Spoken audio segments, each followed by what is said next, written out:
Channel 91 ന്യൂസിലേക്ക് സ്വാഗതം. സ്വവർഗ ദമ്പതികളെ അനുഗ്രഹിക്കാൻ കത്തോലിക്ക പുരോഹിതർക്ക് അനുമതി നൽകി മാർപ്പാപ്പ. വ്യവസ്ഥകളോടെയാണ് വത്തിക്കാൻ ഇക്കാര്യത്തിൽ അനുമതി നൽകിയിരിക്കുന്നത്. ഇതു സംബന്ധിച്ച് ഭേദഗതി വരുത്തിയുള്ള രേഖയിൽ മാർപ്പാപ്പ ഒപ്പുവെച്ചു. സ്വവർഗ ദമ്പതികൾ പതിവ് പള്ളി ആചാരങ്ങളുടെയും ആരാധനാക്രമങ്ങളുടെയും ഭാഗമാകില്ലെങ്കിലും അവരെ അനുഗ്രഹിക്കാനുള്ള അനുവാദം മാർപ്പാപ്പ നൽകുകയായിരുന്നു.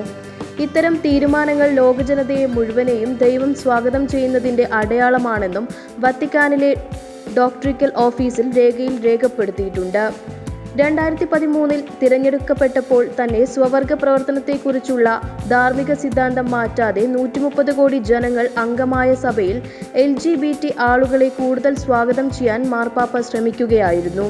സ്വവർഗ ദമ്പതികൾക്ക് അനുഗ്രഹം നൽകുന്ന വിഷയത്തിൽ മാറ്റമുണ്ടാകുമെന്ന ഒക്ടോബറിൽ വത്തിക്കാനിൽ നടന്ന ബിഷപ്പുമാരുടെ സിനറ്റിന്റെ തുടക്കത്തിൽ കർദിനാൾമാരുടെ ചോദ്യങ്ങൾക്ക് മറുപടിയായി മാർപ്പാപ്പ പറഞ്ഞിരുന്നു.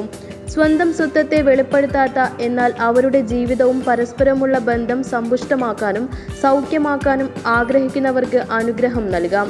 ആത്യന്തികമായി ആളുകൾക്ക് ദൈവത്തോടുള്ള വിശ്വാസം വർദ്ധിക്കുന്നതിന് അനുഗ്രഹം ഒരു മാർഗമാകുന്നു എന്നാണ് ഈ രേഖയിൽ സൂചിപ്പിച്ചിരിക്കുന്നത്. ഇത്തരം അനുഗ്രഹങ്ങൾ ആരാധനാലയങ്ങൾ സന്ദർശിക്കുമ്പോഴോ പുരോഹിതന്മാരുമായുള്ള കൂടിക്കാഴ്ചയിലോ കൂട്ടപ്രാർത്ഥനയ്ക്കിടയിലോ നടത്താമെന്നും സൂചിപ്പിക്കുന്നുണ്ട്. ഈ വർഷത്തിന്റെ തുടക്കത്തിൽ കത്തോലിക്ക സഭയിൽ നിർബന്ധിത ബ്രഹ്മചര്യം അവസാനിപ്പിക്കുവാനും മാർപ്പാപ്പ തീരുമാനം എടുക്കുന്നതായും റിപ്പോർട്ടുകൾ വന്നിരുന്നു. വിവാഹിതർക്കും പുരോഹിതരാവാം എന്ന വിപ്ലവകരമായ തീരുമാനമുണ്ടാകുമെന്ന് തന്നെയാണ് പ്രതീക്ഷ. ഭാവിയിൽ പുരോഹിതന്മാർ ബ്രഹ്മചാരികളായിരിക്കേണ്ടതില്ല എന്ന് മാത്രമല്ല, സ്ത്രീകളെ ഡീക്കന്മാരോ പുരോഹിത സഹായികളോ ആക്കുവാൻ ഉള്ള അനുമതിയുമുണ്ടാകും. ആദ്യകാലത്ത് ബ്രഹ്മചര്യം സഭയിൽ ഒരു നിബന്ധന മാത്രമായിരുന്നു. സഭയുടെ സാമ്പത്തിക പ്രശ്നങ്ങൾ മൂലമാണ് 11-ാം നൂറ്റാണ്ടിൽ ഇങ്ങനെ ഒരു നിബന്ധന വെച്ചിരുന്നത്. എന്നാൽ ഇത് ശാശ്വതമായ നിയമം ആയിരുന്നില്ല. ഇന്ത്യയിൽ സ്വവർഗ വിവാഹത്തിന് സുപ്രീം കോടതി അനുമതി നിഷേധിച്ച അവസരത്തിൽ മാർപ്പാപ്പയുടെ ഈ തീരുമാനം LGBTQ കമ്മ്യൂണിറ്റിയിൽ ഉള്ളവർക്ക് ഒരു ആശ്വാസ വാർത്തയാണ്. അതോടൊപ്പം ഇന്ത്യ പോലെ ഒരു ജനാധിപത്യ രാജ്യം മാതൃക ആകേണ്ടതുമാണ്.